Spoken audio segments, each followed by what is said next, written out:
Son tiempos difíciles. Cuidado con el perro.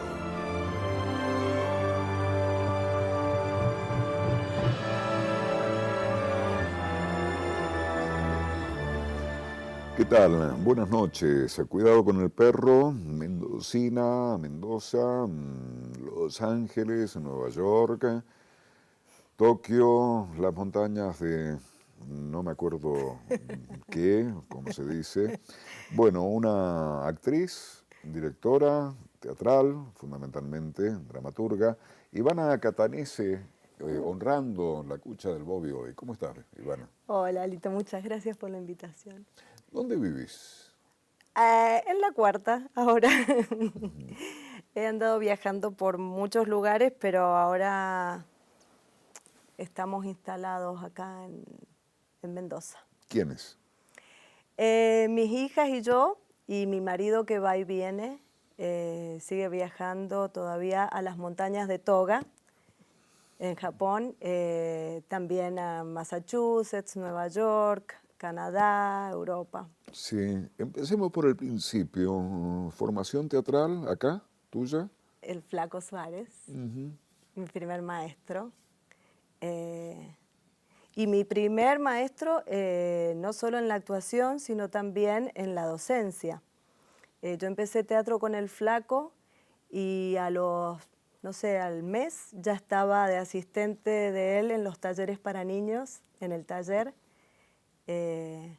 Así que me inicié en la docencia y en la actuación al mismo tiempo. Sí, primera obra representada. Con Ubú Rey, que la hicimos acá en Mendoza, la hacíamos también en la Plaza Independencia y nos fuimos de gira a Santo Tomé. Ese fue el primer festival que fuimos. Así que... Bueno, Y bueno, y después que la Caperucita, que ensayaba la Caperucita y después cuando lo iba a hacer me hacía hacer el lobito, ¿viste? El Flaco. Pero... ¿y de ahí cómo siguió tu camino?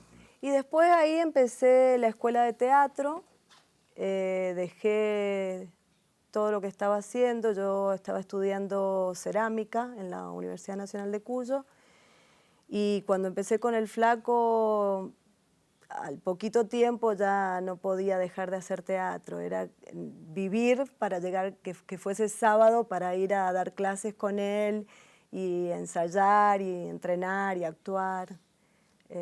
Y bueno, y hacer de todo, ¿viste? Hacer escenografía, hacer vestuario. Entonces ya me dejé de dedicar a la cerámica para volcarme por completo al teatro y ahí empecé la universidad, la escuela de teatro. ¿Y por qué el teatro? ¿Qué tiene el teatro? Preguntas esas de hueso, de súper obviedad que uno gambetea y por ahí hay que hacerlas. ¿Qué es el teatro para vos? El teatro es la vida misma. Uno hace teatro para profundizar mejor en conocer la humanidad, en conocer al otro, en conocerse a uno mismo. Tiene esa magia el teatro, ¿no? De representar a otro y al mismo tiempo estás viéndote a vos, estás viendo al otro como personaje y como persona. Es maravilloso desde ese punto de vista, cómo uno aprende a vivir a partir del teatro, cómo aprende a conocer la vida. Y da una visión del mundo. No necesariamente hablamos de teatro cuando hablamos de actores y obras que se representan en un escenario. Por ahí es un modo de ver la vida también. Claro. Y uno quizás esté un cachito más cerca de conocerla. El ser humano es un ser humano, pero si uno usa las herramientas del teatro, la psicología del personaje, puede comprender más a un amigo, a alguien, ¿no? De eso mismo se trata, yo creo. Yo creo que los que hacemos teatro estamos muy interesados en el ser, en conocer al otro, en cómo lidiar con los problemas. El teatro es conflicto. Entonces, vivir en el conflicto para ver cómo se resuelve y encontrar el próximo conflicto y ver cómo se resuelve. Entonces, es una gran enseñanza. Sí, acá atrás está a puerta cerrada. ¿Te acordás de qué año, dónde, con quién? Sí, este proyecto surgió en la escuela de teatro en la cátedra de Víctor Arrojo, que teníamos que hacer un autor, cualquier autor, pero fusionarlo con algún método teatral. Y nosotros usamos a Tadeusz Kantor. Estábamos con David Ponce, que es un gran actor, él vive en Miami ahora, pero trabajó muchísimo tiempo en Viceversa, y Celeste Álvarez, que hasta el día de hoy seguimos trabajando juntas, pese a que estuvimos casi 18 años sin trabajar juntas, un montón de tiempo, porque bueno, yo me fui. Y hicimos la dramaturgia de la obra, que me acuerdo que Gladys Ravalle nos dijo, es bueno que hayan puesto adaptación de Sartre, porque hicimos un trabajo dramatúrgico ahí súper interesante. Y ese empezó, como te digo, en la escuela de teatro, y luego decidimos continuarla, y bueno, y fuimos a Cuba con la obra, viajamos por toda Argentina, Mar del Plata, La Plata, Buenos Aires. Fue un trabajo muy interesante. ¿Y qué otra obra o recuerdo fuerte acá en Mendoza antes de irnos a donde te fuiste? Trabajé con Adrián Sorrentino, hicimos Lo Tengo Muerto con Silvia Savoini, Café con Ser, cabaret, muy divertidas, con estolas, o sea, cosas muy, muy distintas, pero muy divertidos. Trabajamos muy bien con Sorrentino en esa época, también hicimos dramaturgia, mucha dramaturgia del texto, que el Fausto dice, yo no puedo creer que ustedes digan que esto es de René de Ovaldía, porque así habíamos hecho una dramaturgia tan grande que en realidad ya el autor había un poco desaparecido. ¿Quién? ¿Fausto Alfonso? Sí. Periodista especializado, claro. Sí, sí, sí. ¿Y cómo se le entra, así haciéndola muy dispersa la charla, cómo se le entra a la dramaturgia? Es un entramado inasible, difícil, ¿no? Es muy difícil la dramaturgia, poder expresar realmente lo que uno quiere y que la otra persona pueda interpretar eso. Creo que nunca se logra eso, porque cada uno viene con su experiencia, con sus historias. Entonces, pero a mí lo que me gusta, por ejemplo, es tomar una estructura. Ahora que vamos a presentar a hoy el Gualicho de la Malvarrosa, que a hoy no Ue, que es de Yukio Mishima, el original, se toma a Yukio Mishima y se hace como una intervención dramatúrgica a la estructura del texto. Bueno, ahí pegamos un salto y es algo que van a representar muy, muy cercanamente. Sí, ahora tenemos función el 19 y 26 de octubre en el teatro, en el Julio Le Parc, en el Centro Cultural Julio Le Parc, a las 21:30 horas. Y el 19 de octubre es muy interesante porque estamos trabajando con gente de la comunidad sorda. Entonces vamos a tener intérpretes para sordos interpretando la obra. ¿Y qué hay en esa obra? ¿Qué entramado? ¿Qué historia? Mira, la trama así superficial, lo que vas a ver es un triángulo amoroso. Pero dentro de ese triángulo amoroso se tocan de muchísimos temas, hay como muchas capas. Aparece este personaje que es Rokuyo, que en nuestra versión es la señora Benson, que es un fantasma, es un espíritu que aparece. Entonces yo a ella la veo como la mano invisible que maneja los sistemas, ¿viste? Entonces parece que es una historia de amor, pero en realidad si vos lo ves como con una lupa al trabajo, hay como capas mucho más profundas que hablan de un sistema corrupto, dentro de una clínica es esto, pero podés hablarlo desde el ambiente médico y de ahí seguir expandiéndolo a todos los sistemas. Claro, metáforas. Totalmente, totalmente. Es más, termina la obra, no sé si es contar esto, pero bueno. No sé, bueno, duda. No, bueno, pero es como el sistema mata a alguien y desaparece a otra persona, ¿no? Entonces vos decís, entonces es universal el tema, pasa a ser universal. Entonces el triángulo amoroso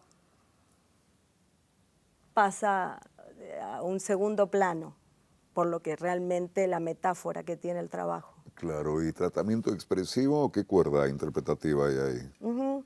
Bueno, nosotros hacemos un trabajo muy físico con los actores. Tenemos códigos en común que manejamos. Entonces, lo que van a ver es, al principio piensan que es danza, ¿no? Pero bueno, después es teatro, pero los actores están muy entrenados, rigurosamente entrenados. El trabajo es impecable el que realizan, no solamente físico, pero vocal, bueno, e interpretativo. Y cuando te fuiste de esta querida tierra, ¿a dónde te fuiste? Primero me fui a Buenos Aires. Estuve ahí con becas de acá de Mendoza y también del Fondo Nacional de las Artes. Estuve con Augusto Fernández, con Guillermo Angelelli, con Ricardo Bartí, con Víctor Varela, en Buenos Aires trabajando. Trabajé en la Casa de Mendoza también y creé un festival ahí que se llamaba Mendoza en Buenos Aires. Así que llevamos al Flaco Suárez y al Daniel Quiroga, a la Noemí Salmerón cuando estaba con el grupo Zona, fuimos nosotros con A Puerta Cerrada, y ahí nomás me enganché para trabajar en la fiesta, el FIBA, Festival Internacional de Buenos Aires, en el año 99. Y tuve la suerte de trabajar con Robert Wilson, en la obra de Robert Wilson, y ahí conocí a todo el elenco, que me pareció maravilloso, y conocí a Cameron Steele, que es mi marido ahora, pero lo conocí ahí, que él viajó para actuar en Perséfone, era la obra que presentaban. Sí. Y se quedó una semana más para dar estos talleres de entrenamiento que se llama Método Suzuki de entrenamiento para el actor o el intérprete, y me fascinó. Me quedé encantada. ¿El método o él? Como el Chavo, las dos cosas. Las dos cosas. Bien. Y bueno, ¿qué se fue y te fuiste atrás de él? Se fue, no, él se fue a Nueva York, después se fue a Japón y yo me quedé en Buenos Aires. Y volví a Mendoza para las vacaciones y me escribe y me dice, no, volvámonos a ver, no sé qué. Entonces planificamos un viaje a Chile de mochileros y nos fuimos a mochilear por el sur de Chile, llegamos a Torres del Paine, Punta Arenas y después volvimos a Mendoza y al mes ya estaba en Nueva York. Bueno, toda una historia fue rápido. Entre tantas cosas ha derivado en dos hijas, naturalmente. Dos nenas. ¿Cómo hablas con él?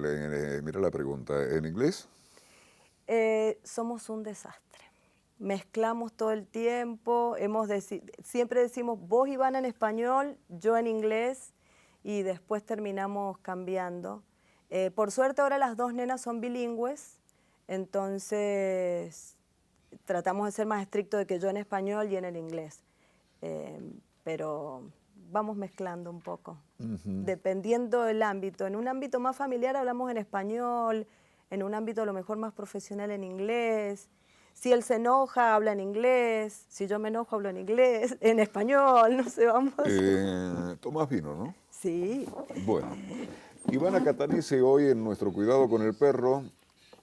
Ya volvemos y seguimos charlando con ella. Mucho gusto. Igual, salud. Salud.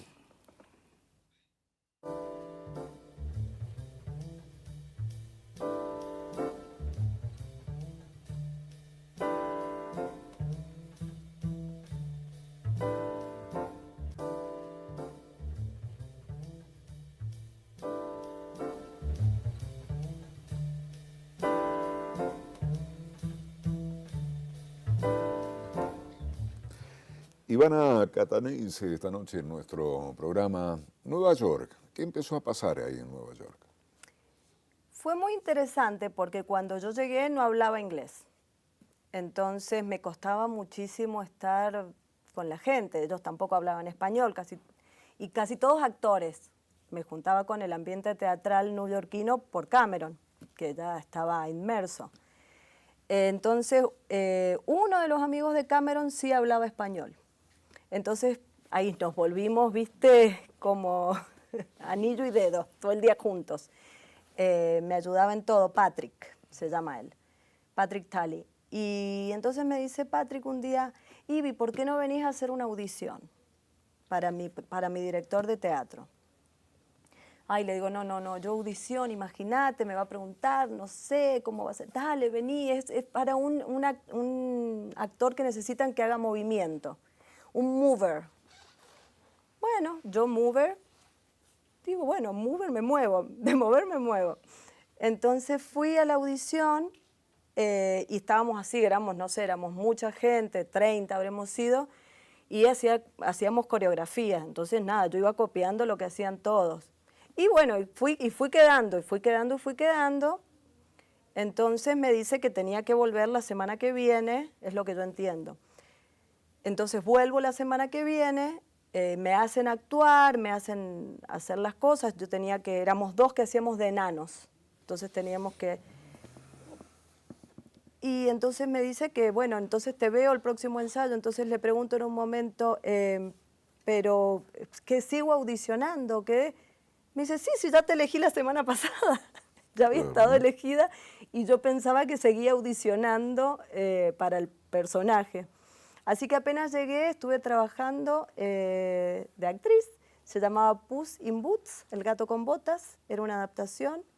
Y me dieron un texto en inglés, muy cortito, que era, Yes, Your Majesty, he will eat in a little corner there. Ese era mi texto. Así que fue mi primer ¿Y texto. what man? ¿Qué significa? Sí, señor. Él va a comer en la pequeña esquina ahí, en ese lugar. Bueno, pero mucha más letra que la mesa está servida. Ah, sí, Claro. tenía que ver con una mesa, Claro, pero... está bueno. Te saco un cachito de tu historia personal. Nueva York, capital del mundo. Sí. En un sentido cultural, artístico. ¿Qué visión? Es increíble porque la verdad que podés ver desde lo más banal hasta, qué sé yo, Peter Brook, no sé, es impresionante. Un día podés estar, o no, o inclusive banal me refiero a algo que no te agrada, o que no lo considerás tu gusto, pero qué sé yo, vas caminando y hay artistas tocando por todos lados, hay gente bailando, hay arte por todos lados. A mí me encanta acá, viste que ahora está lleno de juglares en todas las esquinas, en Mendoza, y es maravilloso ver a los chicos trabajando en las calles, allá, bueno, 1000 veces más, tocando música en el subte, en todos lados tenés arte, grafitis, los subtes están todos pintados, hay arte por doquier, hay poemas en la calle o en los subtes también. Sí. Y también conocer Los Ángeles. Te pregunto casi paisanamente, mira la palabra que uso. ¿Qué diferencia hay entre Nueva York, que intuyo, te estoy poniendo la respuesta en la pregunta, es un problema mío, que tiene una potencia cultural mucho más genuina y más abierta? Respecto de Los Ángeles, ¿qué pasa en Los Ángeles?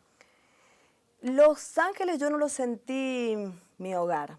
Yo en Nueva York estuve 12 años, así que sentía que era mi hogar, me sentía una New Yorker, porque ya estaba en el teatro independiente, todos mis amigos de teatro, músicos, artistas, siempre nos íbamos a ver, hay mucho work in progress. Entonces vos vas a ver los trabajos del otro como artista, y entonces después hay charlas donde vos das tu opinión, entonces es muy colaborativo en ese sentido. No es que yo hago mi obrita y me quedo con mi trabajito y no me interesa lo que digan los demás. En ese sentido hay muchas residencias para artistas, se apoya mucho la residencia del artista. Entonces por ahí estás 3 años haciendo un work in progress, solamente desarrollando el trabajo. Nosotros hicimos eso con Epona's Labyrinth, que enseguida te cuento, el laberinto de Epona. Y en Los Ángeles, a mí lo que me pasó es que mi marido estaba haciendo un magíster en CalArts. Entonces estábamos como alejados de Los Ángeles. Yo ya estaba con las 2 nenas. Entonces, si me invitaban a hacer un proyecto, me tenía que manejar 40 minutos por el freeway irme a Los Ángeles, ensayar y volverme, las distancias son enormes, no hay transporte público, tenés que hacerlo todo manejando, los teatros no están todos juntos, sino que hay uno, viste, inclusive en Los Ángeles, no están todos distribuidos, están todos separados. No sé, Los Ángeles no fue mi... Todo el mundo trabaja para la industria del cine, casi con toda la gente que te juntás está trabajando para la industria del cine. No tiene la misma potencia para mí que Nueva York. Nueva York, y me refiero a Manhattan, a Brooklyn, el Bronx, Harlem, hay teatro en todos los estados. Respecto de universidades, de talleres en The Workings, pregunta caprichosa y también con una perspectiva desde el sur, desde Argentina, ¿no? ¿Vos viste diferencia sustancial de entrenamiento y de formación o hay cierto mito ahí? Uno va, qué sé yo, en lo máximo, el Actor Studio, y se piensa en Paul Newman, y piensa en Al Pacino y Robert De Niro, bueno, parece que fuera el método de los métodos de los métodos, pero te pregunto así, sobreactuando un poco. Hay universidades muy buenas en Nueva York. Nosotros hicimos talleres en Juilliard, en New York University, en NYU, en Long Island University, yo trabajé en Georgetown University, ahora trabajamos en Williams College, que es en Massachusetts. Y lo que ellos tienen es distinto al sistema. Ellos tienen un college, que son 4 años, donde ellos estudian con orientación artística. Entonces pueden hacer teatro, pero también pueden hacer física. ¿Entendés? O pueden hacer literatura, o pueden hacer otras materias. No quiere decir, acá directamente terminamos la secundaria, ¡pum!, universidad. Es como tener que tomar la decisión inmediatamente. Entonces allá te dan 4 años como para que vos, si tenés una orientación artística, pero también puedas estudiar un poco de física, para ver si a lo mejor te interesa más eso. Y después tienen los magísters, ¿no? Entonces después tienen la especialización. Entonces ahí sí ya es más específico y sos más maduro también cuando entras en los másters. Entonces te podés dedicar de lleno y desde otro punto de vista que cuando sos tan joven. A mí personalmente el Actor Studio y toda esa escuela, la interpretación que le ha dado este señor, ¿cómo se llama? ¿Quién? ¿El periodista? No, el del Actor Studio. Lee Strasberg. Lee Strasberg. No sé si estoy completamente de acuerdo. Sí tomo muchísimas herramientas de su trabajo. Le estás, dijéramos acá en el barrio, le mojás la oreja a uno de los mitos de la enseñanza teatral del mundo. Sí, es verdad. Pasa que el teatro, por culpa de ellos, se volvió muy cinematográfico, ¿no? Sí. Entonces se olvidaron que tenemos pies en el teatro de Lee Strasberg, ¿no? Entonces todo de acá para arriba la actuación. Vos vas a ver cualquier obra dirigida por la gente del Actor Studio. No, mandate, está re bueno, está re bueno. No todos, pero una gran mayoría, y perdón porque hay mucha gente acá en Mendoza que le encanta Lee Strasberg y estoy de acuerdo y me encanta que a la gente le encante. No es mi cup of tea, pero a mí me gusta el teatro que se trabaja con todo el cuerpo. Entonces nosotros, por ejemplo, tenemos... Esencia del teatro. Si bueno, pero empieza a ser muy psicológico, empieza a trabajar nada más que la cabeza, solamente acá. Nosotros trabajamos muchísimo la ficción, pero conectada con el dedo gordo del pie, con toda la planta del pie sobre el me suelo. Me hiciste acordar, tiene un anecdotario el mundo del teatro, dice alguien a alguien, es fácil encontrar un personaje, es fácil componerlo, vos le sacás el caminado. El problema es encontrarle el caminado. Encontrarle el caminado. Por eso ahora hay un actor muy famoso que decía, a mí primero me dan los zapatos del personaje porque yo necesito, antes de empezar el ensayo, ¿qué zapatos voy a usar? Es muy importante cómo camina el personaje. En la caminada, en la forma que el pie se apoya en el suelo, es cómo va a responder el cuerpo. Nosotros trabajamos descalzos, por ejemplo, en nuestras obras. Todas las obras que hacemos con Cameron estamos descalzos. ¿Por qué? Y lo intuyo, pero pregunto. Por eso mismo, porque le damos mucha importancia a cómo se conecta el pie, los pies con el suelo. Entonces de ahí creas. Yo soy terapeuta en shiatsu. Entonces todas las terminaciones nerviosas de cada órgano terminan en los pies. Entonces depende cómo vos apoyes el pie, es qué órgano te va a afectar. Y cada órgano está relacionado con una emoción. Entonces vos trabajás visceralmente. Y al trabajar visceralmente también expandés más allá del cuerpo. Entonces esa es la idea, expander más allá del cuerpo. Sí. Para poder llegar a la gente. Bueno, lo obvio, ¿te interesa mucho el cuerpo humano? Me encanta. ¿Por qué? Porque este es nuestro templo sagrado donde estamos, donde habitamos. Este es un regalo que nos ha dado la vida, tener este cuerpo humano. Entonces me fascina el funcionamiento de cada órgano, cómo funciona si te tomas un vaso de agua o si te tomas un vaso de vino, qué te pasa, si comes una lechuga o te comes un bife, vos vas sintiendo todo lo que le pasa al cuerpo. El cuerpo humano es una maravilla, cómo respirás. Eso respecto de la vida en sí, pero también respecto del teatro, porque ahí le incorporamos la expresividad, este asunto de la interpretación y de lo expresivo.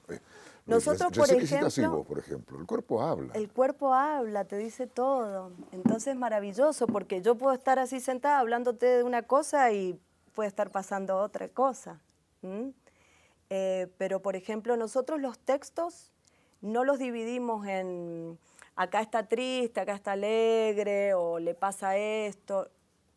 Los dividimos en respiraciones primero. ¿Cómo respira el personaje? Entonces es súper importante porque ahí empezás a descubrir distintas formas de decir el texto, distintas formas de pararte, depende cómo respira ese personaje, distintas formas. Entonces empieza un descubrimiento que, si bien se diría que es de afuera hacia adentro, es súper interno, porque trabajás con la respiración. ¿Y qué es lo que te da vida? La respiración. Entonces trabajamos mucho los resonadores del cuerpo, cómo vibrar todo el cuerpo, de qué forma emitir la voz. Sí, me resulta muy interesante, pero ahora el políticamente incorrecto soy yo. Me resulta de algún modo demasiado técnico. Te toreo, ¿Sí? porque me interesa tu opinión. Sí, estoy dominando la respiración, pero está bien eso, pero ¿cómo le meto concentración para alcanzar la emocionalidad de ese personaje? Bueno, se trabaja con la ficción también, tener muy clara la ficción. Si no hay ficción, no hay historia. Si vos rompes la ficción, de un personaje rompe la ficción, se cae toda la historia, porque acá lo más importante es contar una historia, ¿no es cierto? Más allá de ser virtuoso, o respirar bien, o pararse bien, o emocionarse y sentir bien. Acá estamos contando una historia. Entonces, todo lo que hagas es un medio, en realidad, para contar esa historia. Entonces, si te tenés que emocionar ahí porque el texto requiere esa emoción, la historia la requiere, bueno, se trabaja también eso, pero se trabaja desde la respiración. Vos podés trabajar la emoción desde la respiración, con imágenes también la podés trabajar. Por eso los actores, cada uno, nosotros damos herramientas de trabajo. Entonces después el actor va a ir tomando distintas herramientas para poder llevar a cabo su Trato función. de llevarlo a cabo en este momento como un ejercicio, porque para traducir todo lo que estás diciendo, a ver si me da la respiración con absoluta naturalidad.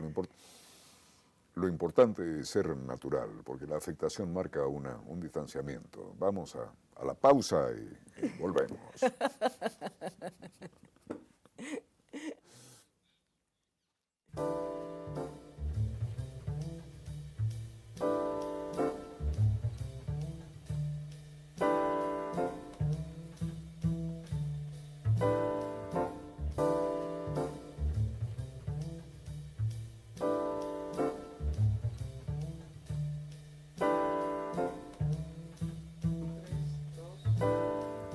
El gusto de estar charlando con una actriz, dramaturga, directora, con mucha experiencia internacional, con centros de investigación teatral respecto de lo dramatúrgico, de lo interpretativo, muy importantes en Nueva York, ni hablar, Japón, vamos a ir a Japón.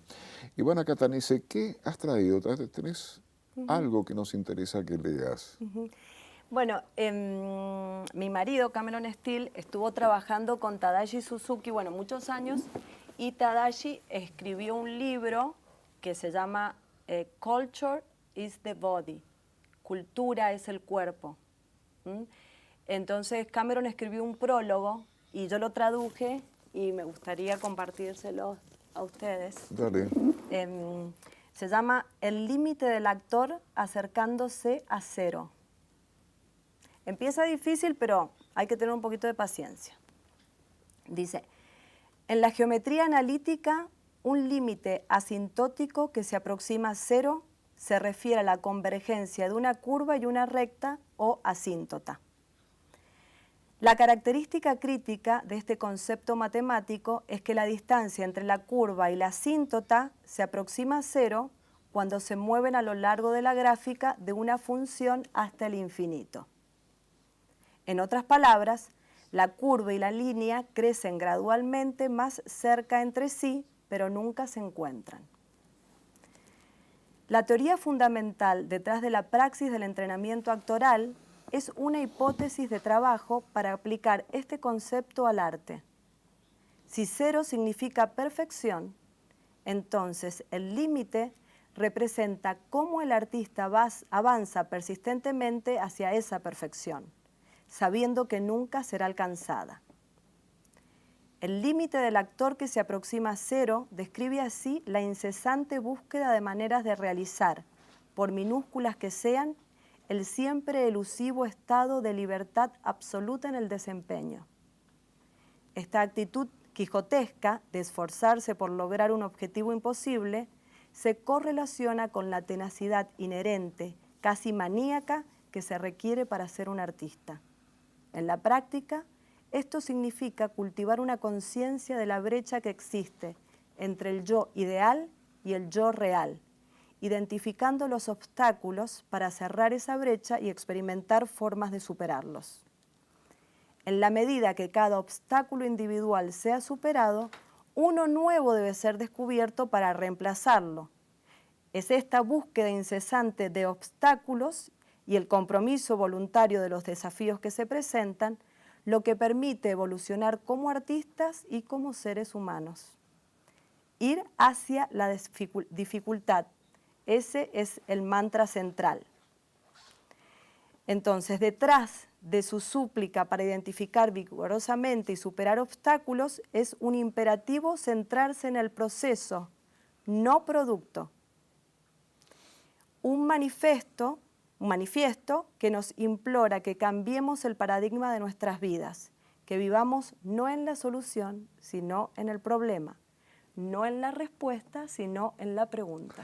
En la pregunta, en la dificultad, mira la imagen, mira la dificultad, qué bueno. Entonces, ¿ves el gráfico? Entonces la curva está y siempre se quiere pegar y nunca llega. Claro. Entonces es ir superando obstáculos que se nos presentan. Sí. ¿Y ese otro papelito? Me parece que es un monólogo. Sí sé que es un monólogo. ¿De qué se trata? Este es de Aoi y el Gualicho de la Malvarrosa.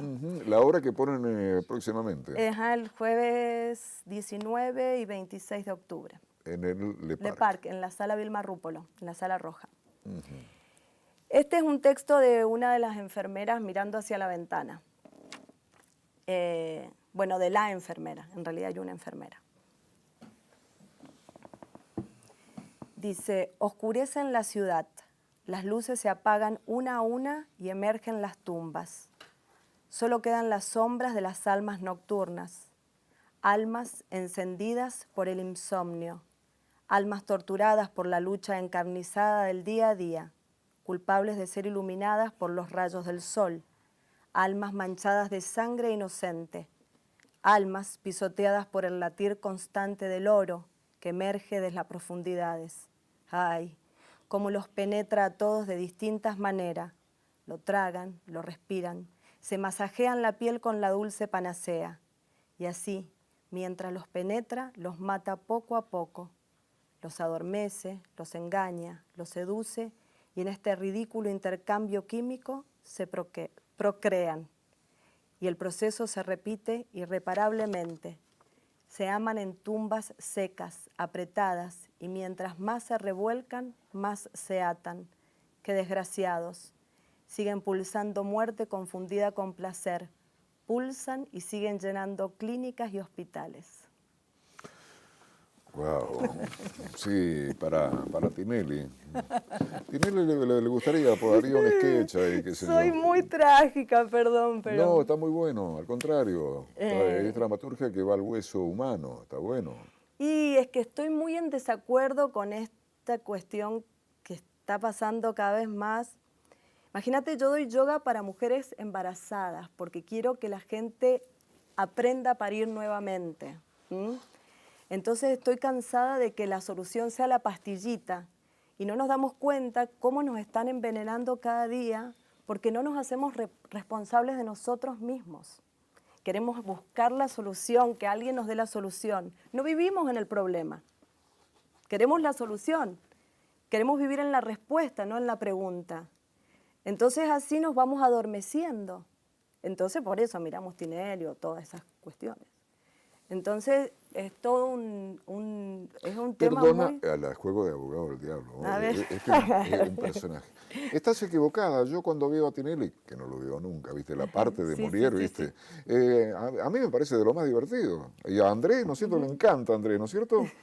No lo puede ni ver. No, está bien, yo no lo veo hace 1000 años, creo que lo he visto alguna vez y la banalización, la falta de respeto. Hablamos de los derechos de las mujeres, hablamos de violencia de género y mientras tanto, ¿qué estamos hablando? No somos coherentes entre lo que decimos y lo que hacemos. No hay coherencia. Entonces, por eso estos textos también vienen con mucha potencia porque cómo nos venden el calcio, el yogurcito para el calcio cuando el calcio de la leche te descalcifica, sino porque hay tantas mujeres con osteoporosis. Entonces, vos decís, ¿cómo el sistema nos sigue vendiendo mentiras y nosotros las seguimos consumiendo como si fuesen las grandes verdades? Y todo pasa a ser un negocio multimillonario. Y todo empezó con Rockefeller y Carnegie. Entonces, cuando empezaron a meter en las facultades de medicina la farmacología, que antes no existía de esa forma, Sí, química. sin hacerlo panfletario, a ver, ojalá me parece bien, pero en Nueva York, por ejemplo, hay muchos artistas contestatarios y actores renombrados. Se me viene Sean Penn, por ejemplo. Hay mucha gente con conciencia que desde el corazón del establishment le moja la oreja al establishment, lo cuestiona. Todo el tiempo, constantemente. Y nosotros también, con Epona's Labyrinth, que es esta obra que te conté antes, también si bien tomamos una obra de Abe Kobo, que es un dramaturgo también japonés, que se llama Secret Rendezvous, es de la desaparición de una mujer en un hospital y todas las cosas que suceden en un hospital que yo le decía a Cameron, podríamos haber hecho, esa película argentina que era muy graciosa, El Telo y la Tele, creo, ¿cómo se llamaba? No me acuerdo. Que también la pobre mujer, cómo va porque al esposo lo operan y tiene que buscar la burocracia que hay envuelta en solucionar un problema que al final no lo solucionan. Que al final nunca se termina solucionando. Todo el negocio Iván Natán, realmente... es una vida muy, muy rica, casi aventurera, no sé si es la palabra aventurera, pero muy intensa en experiencias muy fuertes, en centros culturales del mundo. Y todavía va a terminar el programa, todavía no llego a Japón, de tan interesante que es este recorrido de tu vida. Japón, el teatro no, alguna palabrita, el teatro, no recuerdo Suzuki, Tadashi Suzuki. ¿Qué impronta, qué naturaleza filosófica? Bueno, ahí te leí, por ejemplo, el prólogo que escribió Cameron del libro. me encanta lo que me atrae del teatro japonés, bueno, el teatro no es maravilloso, no tengo la oportunidad de... Por ejemplo, esta obra, Oi no Ue, fue parte del teatro no, que escribió Seami, un autor japonés, que en realidad él la tomó de una autora, de la primera autora de novelas, que es japonesa, que se llama Murasaki Shikibu, siempre me olvido Shikibu, Murasaki Shikibu. Esta novela fue escrita en el siglo XI. En el capítulo 8 habla sobre esta historia de Aoi no Ue, que la tomó Seami, luego la toma Mishima, luego un montón de gente y finalmente nosotros, que presentamos esto dándole hincapié al sistema corrupto, con el triángulo amoroso, digo, que te estaba contando recién de Aoi, el Gualicho de la Malvarrosa. Pero lo que me gusta del teatro japonés es todo como trabajarlo visceral, la parte interna de los músculos. Nosotros damos el entrenamiento por ejemplo, al Ballet Clásico de Guadalajara, en México, y las bailarinas no podían sostener las posturas porque tienen otros músculos desarrollados. Esto te trabaja las vísceras. Entonces, al trabajarte tan profundamente, las vísceras tuyas, ¡guau!, mandás víscera para todo el público. La idea es que haya esta conexión visceral con el espectador cuando actuamos. Y eso es lo que me atrae a mí, de poder contar la historia y que no la estén escuchando, sino que es el desafío. Ese es el desafío, que la estén vivenciando, en cierta forma. Eso lo estoy entendiendo. Y justo me contestaste antes de preguntar, ¿qué pasa con la palabra? ¿Cede espacio a la expresividad del cuerpo en ese momento? Claro, la palabra es sumamente importante. La palabra surge. La palabra es el exceso. La palabra surge cuando ya no puedo hacer nada más con el cuerpo, surge la palabra. Pero aquello histórico, de algún modo se han ido adaptando los métodos teatrales, porque bueno, se viene Stanislavski, y aquella figura de adentro hacia afuera, tenés actores técnicos que trabajan exteriormente, ¿no? Pero la ficha que tirás vos, intuyo, es de adentro hacia afuera. O sea, yo no digo la letra desde acá, el texto desde acá. Cuando yo te digo la respiración, si vos vieras el entrenamiento que hacemos nosotros, la respiración es porque está full, porque hemos estado trabajando un montón. La respiración no es que, sí, está bien, lo divido técnicamente en respiraciones como cuando lo divido técnicamente por estados emocionales al texto. Está bien, eso es técnico, todos tenemos que hacer el trabajo de mesa. Pero hay un trabajo tan fuerte a nivel de conexión de los pies con el centro, el jara. Jara. Con el centro y con la imaginación. Entonces son 3 puntos que están sumamente conectados para poder expresar. Entonces la voz, cuando surge de una acción física. No es que surge así como, bueno. Pero es que es maravilloso, si te pones a pensar es maravilloso. Un actor no maneja técnicamente desde los labios la voz. No. La voz sale con el color que tiene que salir, con la intensidad, con el dibujo intonativo, como se diga. Y porque el cuerpo está en una situación de crisis también. Entonces sale como tiene que salir. Vos te das cuenta cuando un actor está diciéndolo como sí o si lo está haciendo. Sí. ¿Qué actores te gustan? Haciéndolo así, que más revista... Mira, hay una actriz que me encanta, que ella trabaja para Elizabeth Lecomte en Nueva York, que son de Performing Garage, no sé si te acordás. Ella era, se llama, ¿por qué se me olvidó el nombre? The Wooster Group. ¿Ubicás el Wooster Group? No. De los 60. O sea, bueno, ella es una actriz que trabaja con ella y la directora está rechiflada, re loca. Y la actriz le obedece en todo y me encanta, no es que le obedece, hace lo que ella le dice, pero para después crear desde ahí. Pero vos sabés la actriz lo valiente que es, cómo se tira la pileta, cómo hace cosas a veces hasta ridículas.